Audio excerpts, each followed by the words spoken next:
BetOnline is the fastest and easiest way for you to wager on all of your favorite sports, contests, events with the first-to-market odds and lines. Find reviews for all the news for each league, including Major League Baseball, NFL, NBA, NHL, combat sports, college sports, esports, and even golf.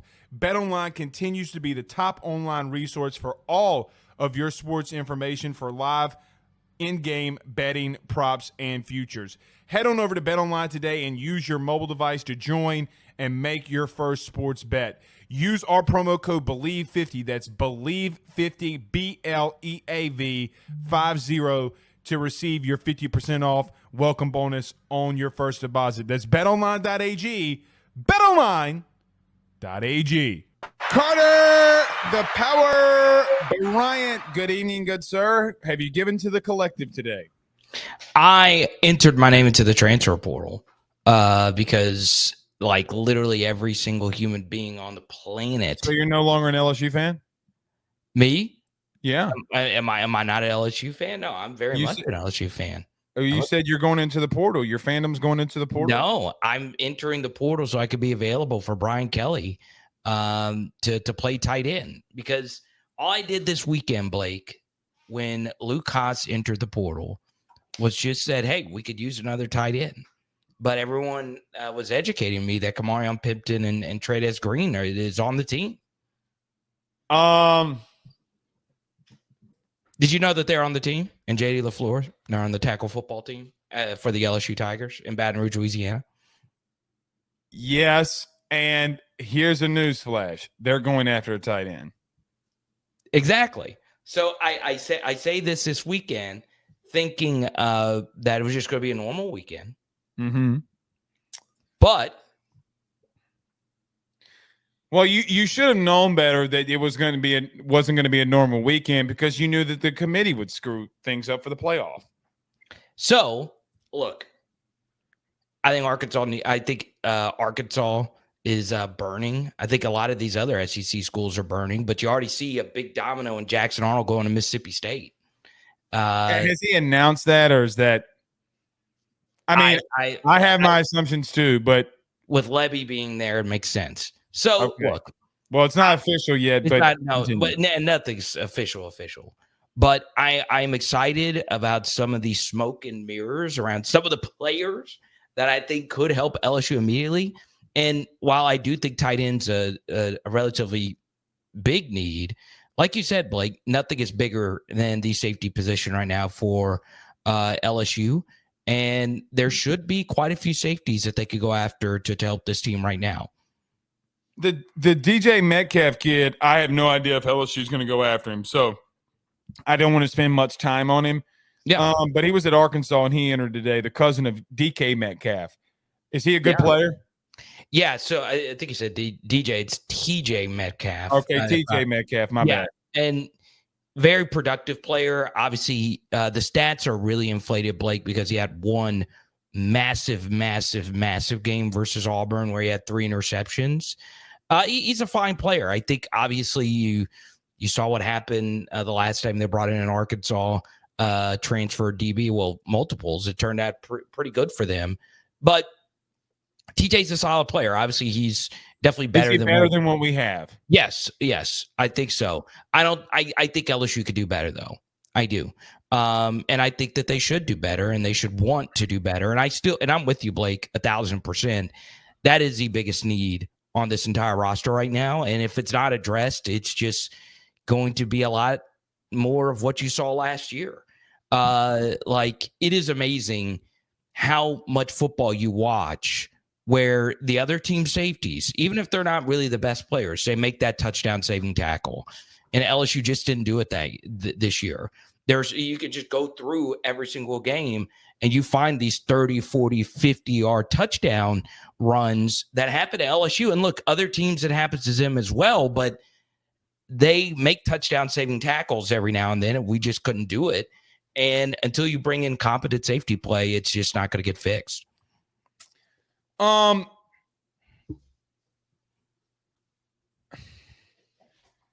They need help everywhere defensively.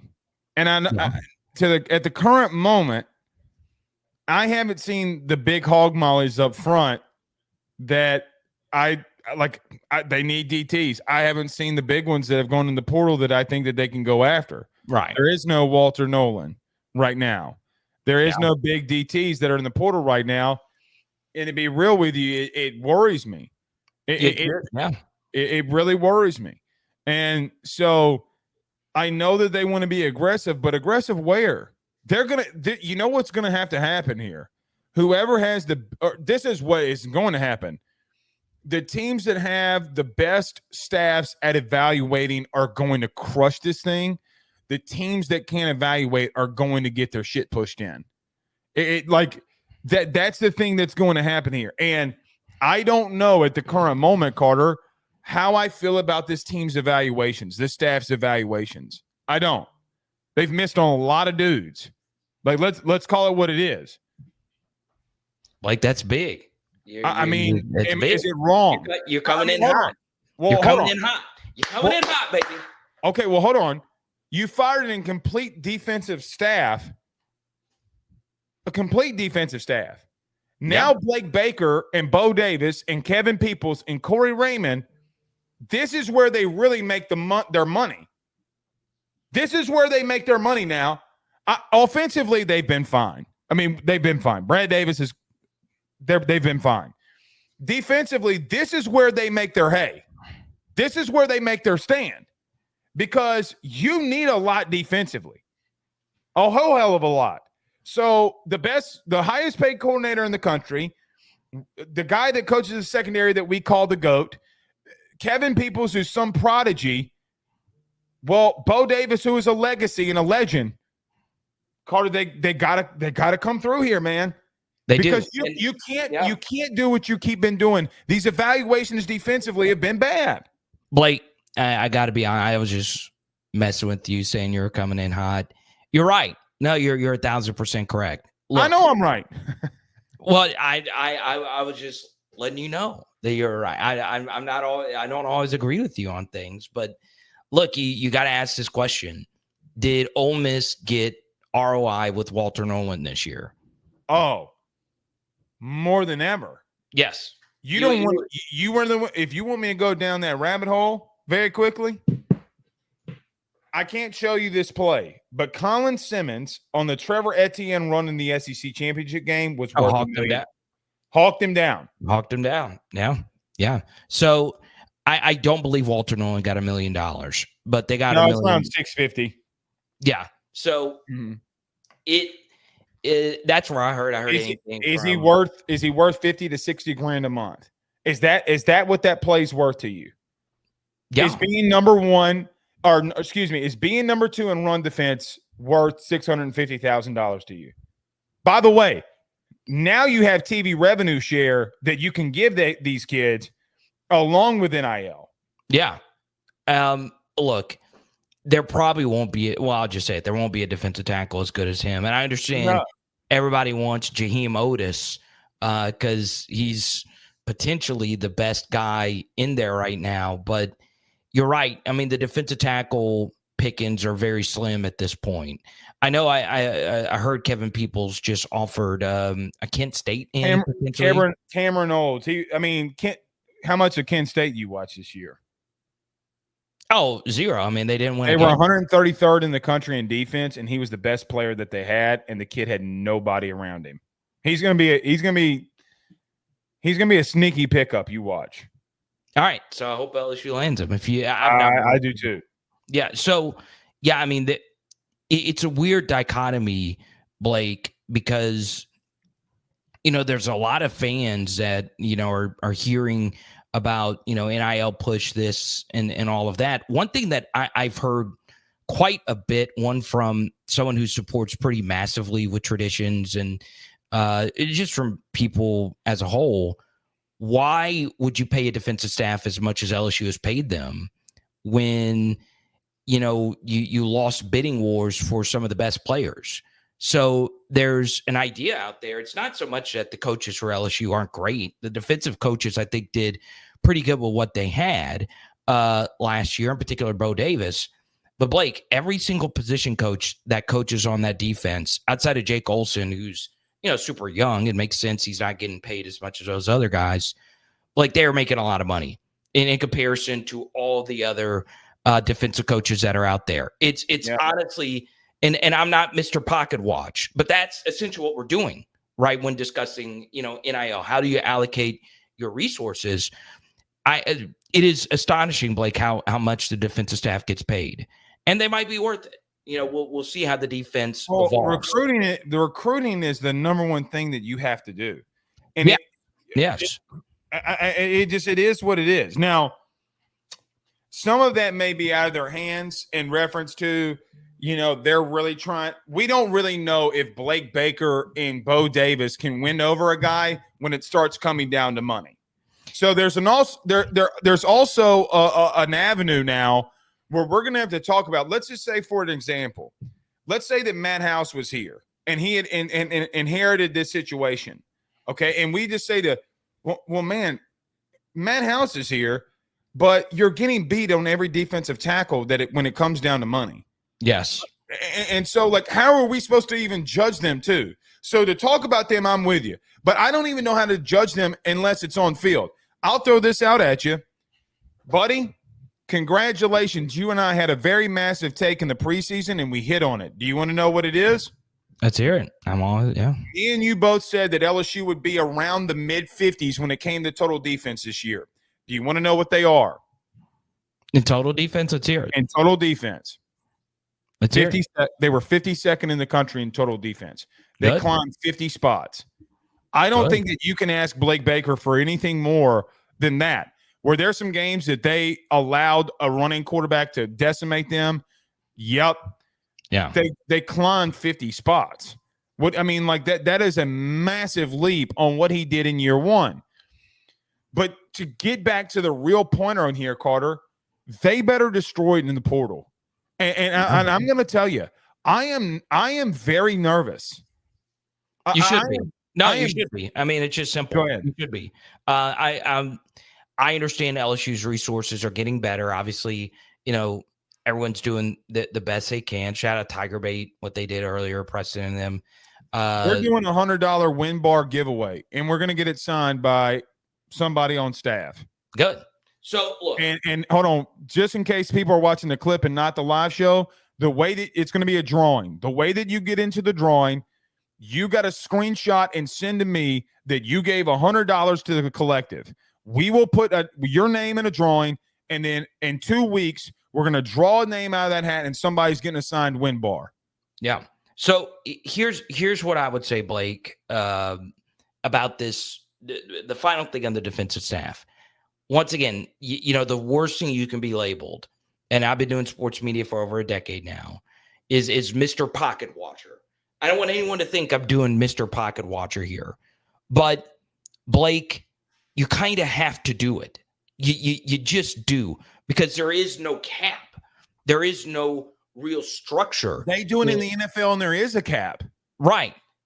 And that's it. Like, it needs to be discussed. There's not an infinite pool of money. And if you listen, once again, I recommend everyone go listen to Brian Kelly in the recruiting press conference. He shared some specificity about, convincing. Look, and this is just true. I've heard this, and I feel pretty comfortable saying this. It's a lot easier to raise money for coaches. A lot of people with deep pockets are still kind of new to actually paying players.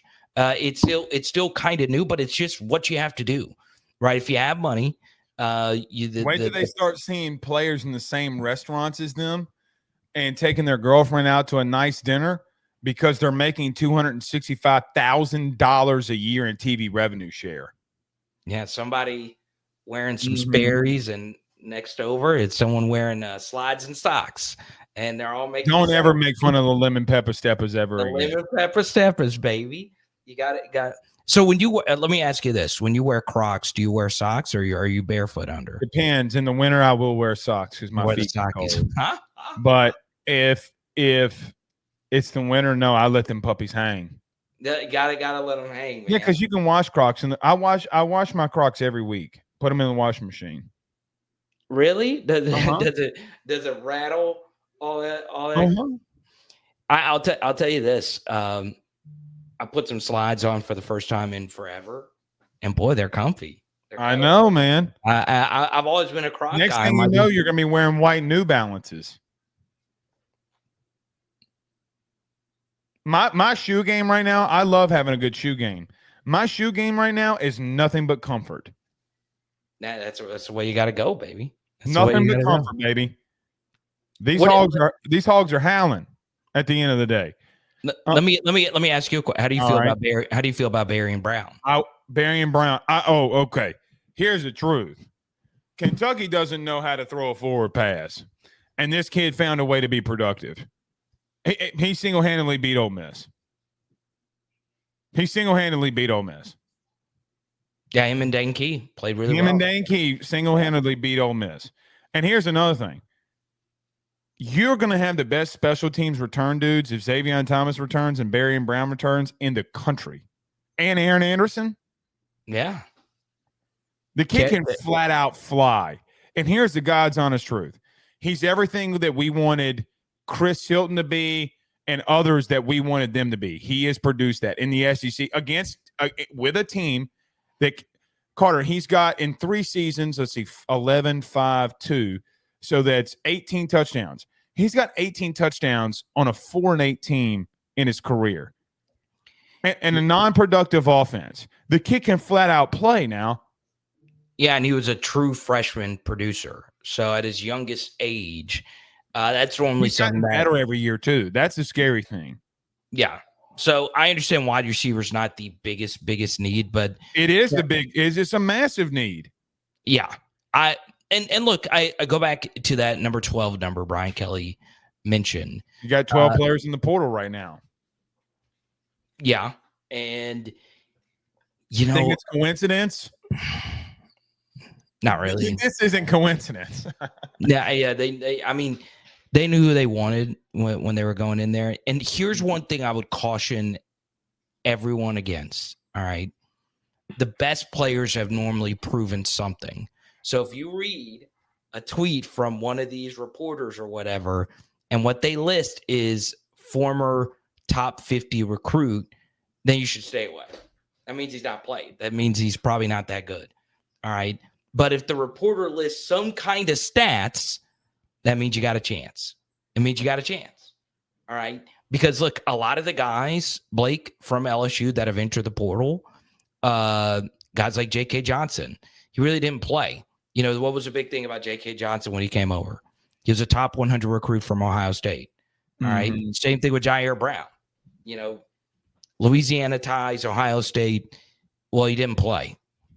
And most of those guys that have transferred over with that type of profile who didn't play at their previous spot have just not really worked out.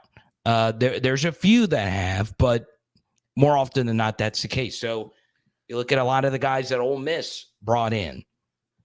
Those guys played a lot. They were very good players at their last stop. So make sure what you're bringing in is some experience, someone that you know can play positions and could be one-on-one switches for guys that might have left or guys that went to the NFL. Here's the thing, too. Not necessarily offensively, but even I'm thinking about defensively. These guys may be starters at other places. They can be game changers for you, though, in this instance. I do think that you have a massive ability at safety. I think you have a massive ability maybe at guard. I think you have a massive ability at running back. And God forbid Frank Wilson doesn't go in the portal and get a running back this year. I'm going to lose my mind. Okay?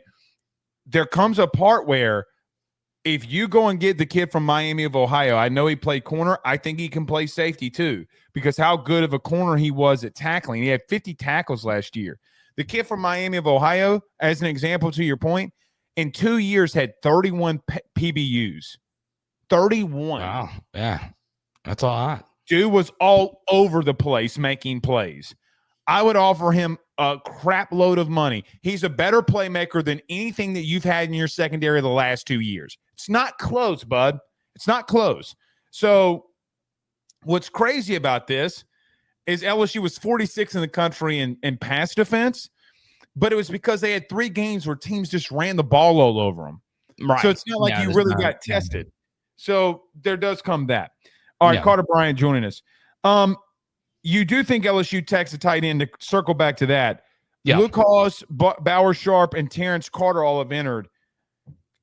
Carter, I think that they need somebody that resembles Mason Taylor. That's what Brian Kelly's style is. And I think that those three guys can do that. You agree? Yeah, I like Luke Haas out of those three. I mean, Luke Haas played with Taylor Green. Wasn't a good fit with Taylor Green's skill set. He came into Tiger Stadium and lit us up as a true freshman. I mean, the guy's a big time performer. This is a top 100 recruit from Oklahoma. And, the only thing about him, Blake, is that he is injury prone. But I mean, it's worth the risk. I mean, the guy, when he played as a true freshman, was the second highest ranked tight end in the SEC, only behind Brock Bowers. I mean, I'm not just saying freshman, I'm saying the entire SEC. Mm-hmm. So I think he's really good. I think he'll fit in well. Sharp is interesting to me, Blake. I actually did as many Oklahoma film studies as I did any SEC team this year. And a lot of his production, Blake, was just byproduct of him being the best player on their offense, because as you've made the point 1,000 times, their best 5 wide receivers were all hurt. So they force-fed him the ball, and they ran a lot of reverses, passes, all kinds of crazy things. Through passes. And I will say, Oklahoma fans, when he left, some of them rejoiced, which is kind of weird. I mean, I think he's a decent player. I think he'd be a fine player for us. But, at this point, I do think that they desperately need a tight end. And they also need a tight ends coach. So we'll see what happens with that. Tommy Rees, come on down. TR's coming. He's a tight ends coach at Cleveland. Co-OC with Sloan next year. I don't know. Let's do it. Let's something else that's interesting. We talked about the portal a lot here. LSU taking on Baylor in the Aranda Bowl. You excited about the Texas Bowl and playing Dave Aranda? I'm excited about the Dave Aranda aspect of it.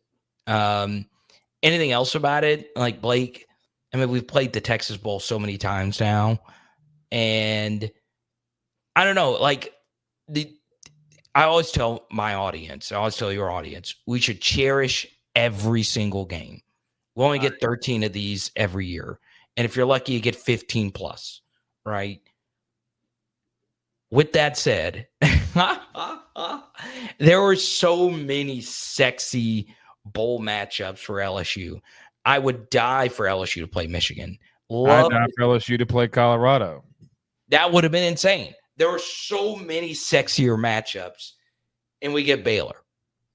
And it's just like, yeah, the Dave Aranda thing is cool. Yeah, the Kim Mulkey aspect of it, I guess, is kind of cool, but it's I didn't even think about that. Yeah, I mean, she's in the Hall of Fame because of that school. So, other than that, like, the only other tie between these two schools in football, outside of a few like recruiting things, is the Tyrann Mathieu, Robert Griffin, Heisman aspect of it. But really, that's, I don't know. I'm interested. In the chat, type Y for yes, type in for no. You care about this bowl game. Type Y for yes, type in for no. Well, here, I love football, so I always love it. But here's the thing, too. The thing about me is that people will be bitching about football and doing meaningless countdowns all year to get football, and then they'll say, I don't give a shit about this game. Yeah. So stupid. It's so dumb. I will tell you this, though. Sawyer Robertson's a dude, their quarterback. He's a dude. Yeah, I mean, look, I was really impressed with what Dave Aranda did. Blake Shapen transfers out. He brings in Michael Trigg. He convinces Snack Johnson to come back. And look, Blake, they're at my neck a few weeks ago, Baylor fans, because I had a tweet about Michael Trigg while I was watching freaking Ole Miss. I was like, could you imagine if they still had him? And a lot of Baylor fans just went out. I had no clue Michael Trigg was on Baylor. Did you know that? all Yeah, season. I knew that because we broke down Utah and Baylor when they played early in the season. I had no clue where he went because I had not watched a lick of Baylor football. So the Baylor fans hate my guts. And I've been to Waco. I've been to their stadium. Beautiful stadium. It's ass. No, it's a beautiful stadium. You know. The only thing good in Waco, the only good thing in Waco is the people that renovate those homes that your wives make you watch. I forget what their name is. Oh, come on, the Gaines. The Gaines. Oh yeah, Chip and Riley Gaines. That's right. No. It's the only thing good in Waco. No. The second best thing about Waco is when you leave Waco. Yes. Okay. Riley Gaines is the shitty swimmer who wants to complain all the time about everything. Oh, it's Chip and Joanna Gaines. That's right. But here's one thing that Baylor did. Did you call her a shitty swimmer? She won a national title. No, I don't really know her story. I just see her on Twitter all the time. She was the one that, she goes in the locker room and then there was a whatever. I will say, Baylor. Boys don't need to be girls in girls' locker rooms, though. Baylor did something that you have been complaining about for forever. One thing that they do have. What have I been complaining about forever? They have a statue of Robert Griffin the third outside. Bro, hold on. I'm going to speak from the heart here. Let's hear it. The white hair money at LSU is pissing me off. It's pissing me off. All this political mumbo jumbo that goes behind LSU sports, it's pissing me off. Get Joe Burrow his trophy or get Joe Burrow his statue. Don't wait. You'll regret it. We should be announcing Jaden Daniels is getting a statue. That's what we should be doing. Tyrann Mathieu. What are we doing? So who all in the past? We're late. We're lazy. So who all in the past few decades should get statues? Can I be real with you? I think it should be meaningful. If you're a Heisman contender, would be my exception. So you got to be a Heisman finalist. Finalist, excuse me. I'd say contender. Heisman finalist, yes. So I know people want Kevin Falk. They want Dorsey. I get all of that. You've already set the precedent of why you put a statue out there for one player and one player only. It's because he won a Heisman. So you want. Don't go statue happy. Yeah. So you want 3 stats. So you want 3 statues. I want 3. Well, 4 really. Y.A. Tittle is a Hall of Famer. And you can add Hall of Famers that, like NFL Hall of Famers. Like, then you're gonna have a lot. So it means you gotta have Alan Faneca. You're not gonna have a lot. Yeah. How many LSU Pro Football Hall of Famers are there? There's Alan Faneca. Oh, well, I would put one for exceptional Hall of Famers. How about that?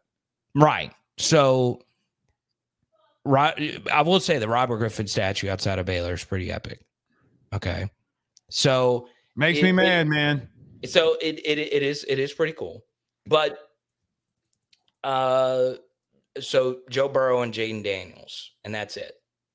So you just want, but you want Tyrann Mathieu as well. I think, for me, if I wanted to put a statue out there, I'd put Patrick Peterson out there.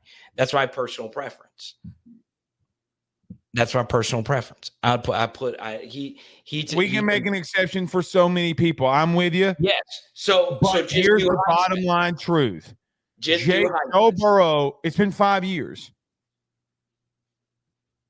You're going to go another 5. You're going to go a whole decade. Look how long it took him to put a statue up in front of LSU baseball stadium for Skip.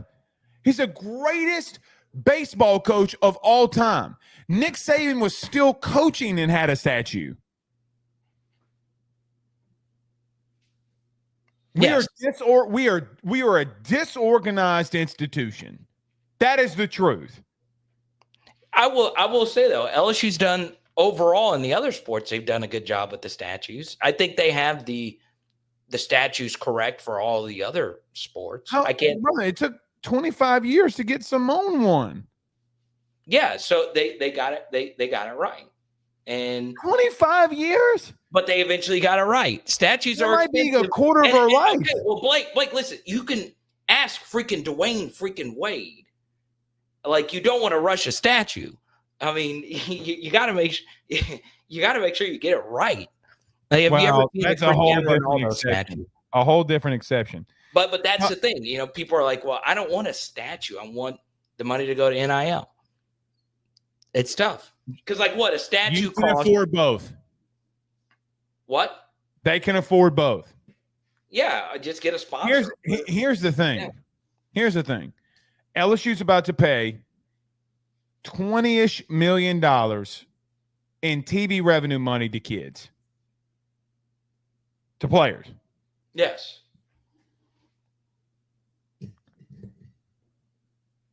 Remember when they said that they didn't have money? Okay. But you so the audience, I guarantee you this.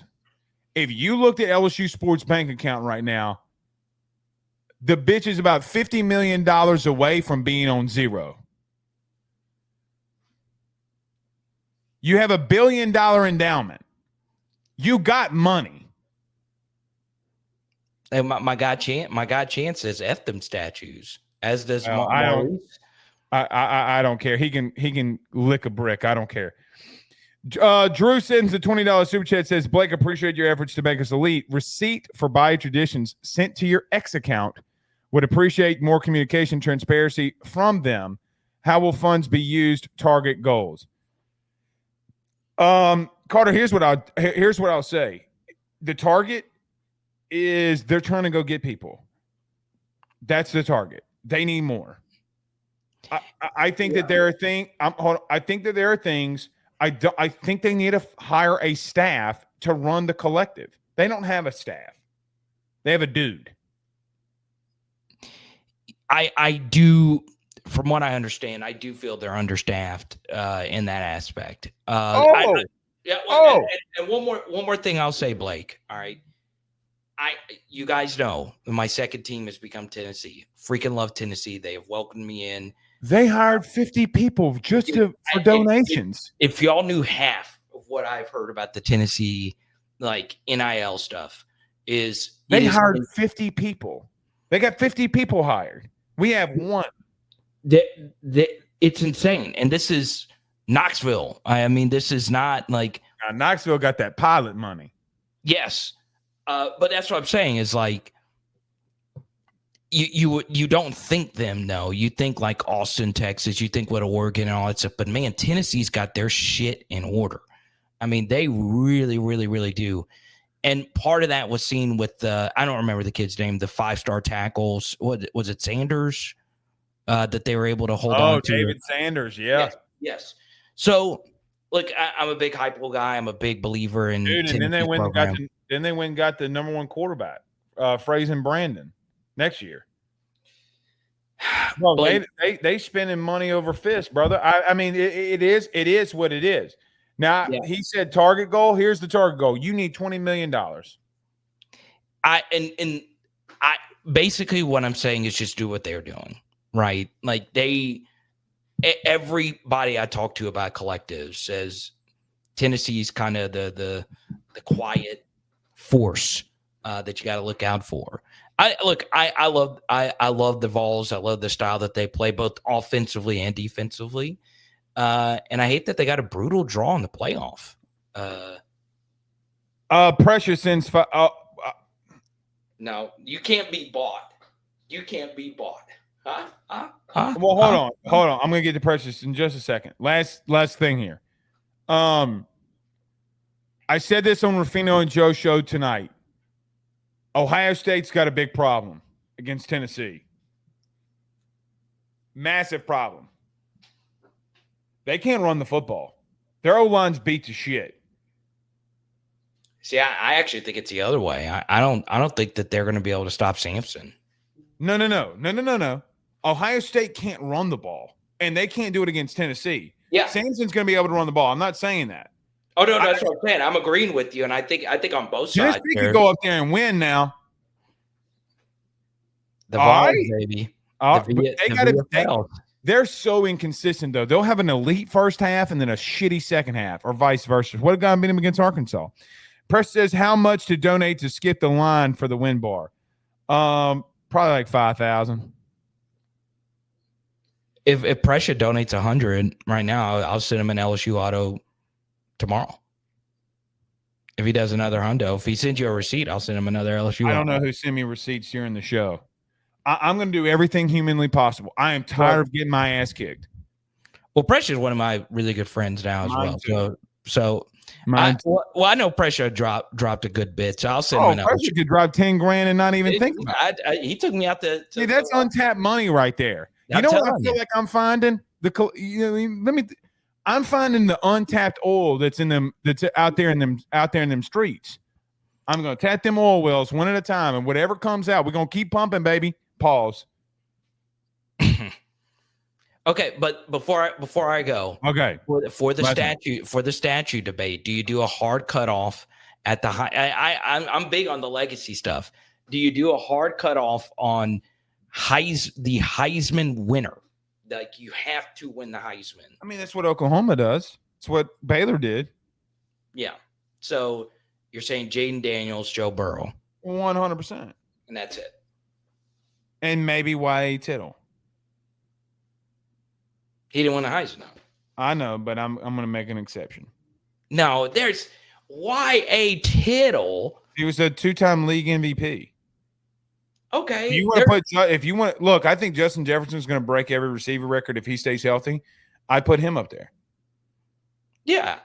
But I'm going to make exceptions that I agree with. I'm not going to make exceptions for anyone I disagree with. I'm just saying. I understand. Who was more productive at LSU, Patrick Peterson or Justin Jefferson?